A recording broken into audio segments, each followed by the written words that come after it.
Hi நண்பர்களே, நம்ம இப்போ என்ன பண்ண போகிறோம்னு பார்த்தோம்னா, காளான் பெப்பர் ஃப்ரை தாங்க பண்ண போகிறோம். காளான் பெப்பர் ஃப்ரை சூப்பரான டேஸ்ட்டில் ஹெல்த்தியாக குயிக்காக ஈஸியாக இந்த ரெசிபி பண்ணலாங்க. இப்போ வாங்க காளான் பெப்பர் ஃப்ரை பண்ணுறதுக்கு அடுப்பில் ஒரு பாத்திரம் வச்சுக்கோங்க. பாத்திரம் வச்சுட்டு பாத்திரம் காஞ்சதுக்கப்புறம் தேவையான அளவு ஆயில் ஊற்றிக்கலாம். ஆயில் ஊற்றிட்டு ஆயில் காயட்டும். ஆயில் நல்லா காஞ்சதுக்கப்புறம் ஒரு அரை ஸ்பூன் கடுகு உளுந்தம் பருப்பு சேர்த்துக்கோங்க.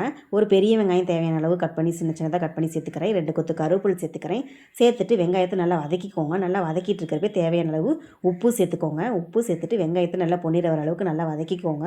நல்லா வதக்கிட்டு இப்போ வந்து ஒரு ஸ்பூன் அளவு இஞ்சி பூண்டு பேஸ்ட்டு சேர்த்துக்கிறேன். இஞ்சி பூண்டு பேஸ்ட்டு சேர்த்துட்டு நல்லா பச்சை வாசனை போகிற அளவுக்கு நல்லா மிக்ஸ் பண்ணி விட்டு நல்லா வதக்கிக்கோங்க.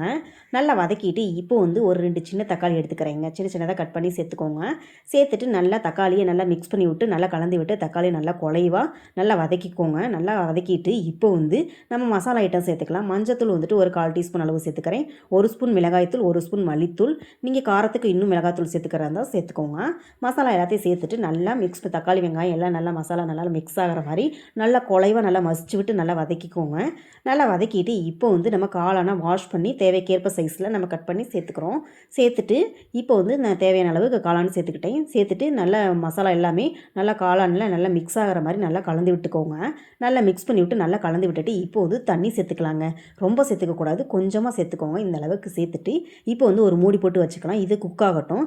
இது குக் ஆகிறதுக்குள்ளே நம்ம ஒரு மசாலா ரெடி பண்ணிக்கலாம். ஒரு ஜாரில் தேவையான அளவு ஒரு 1/2 டீஸ்பூன் அளவு மிளகு சேர்த்துக்கிறேன். 1 ஸ்பூன் அளவு சோம்பு சேர்த்துக்கிறேன். சேர்த்துட்டு நல்லா பவுட்ரு பண்ணி வச்சுக்கலாங்க. இப்போ வந்து பவுட்ரு பண்ணி வச்சதை நம்ம காளான் பெப்பர் ஃப்ரையில் சேர்த்துக்கலாங்க. சேர்த்துட்டு நல்லா மிக்ஸ் பண்ணி விட்டு நல்லா கிரேவி கன்சிஸ்டன்சி வர அளவுக்கு நல்லா மிக்ஸ் பண்ணி விட்டு நல்லா குக் ஆகட்டுங்க. நல்லா மிக்ஸ் பண்ணி விட்டுட்டு இப்போ வந்து நல்லா குக் ஆகிட்டுருக்கு.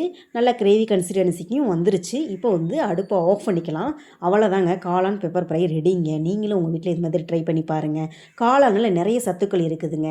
இதில் வந்து இம்யூனிட்டி பவரை அதிகரிக்கும், நீரிழிவு நோயை குறைக்கும், ஃபேட்டு இதுன்னு தேவையில்லாத கொழுப்பு கட்டியெல்லாம் கரைக்கும், மூளை ஹார்ட் இதுக்கெல்லாம் நல்லது, விட்டமின்ஸ் ரத்த அழுத்தத்தை குறைக்கும், பிளட்டை சுத்திகரிக்கும். இந்த மாதிரி நிறைய சத்துக்கள் வந்துட்டு காளானில் இருக்குதுங்க. நீங்கள் இதை வந்து அடிக்கடி ட்ரை பண்ணி சாப்பிட்டு பாருங்கள். டேஸ்ட்டு சூப்பராக இருக்கும்.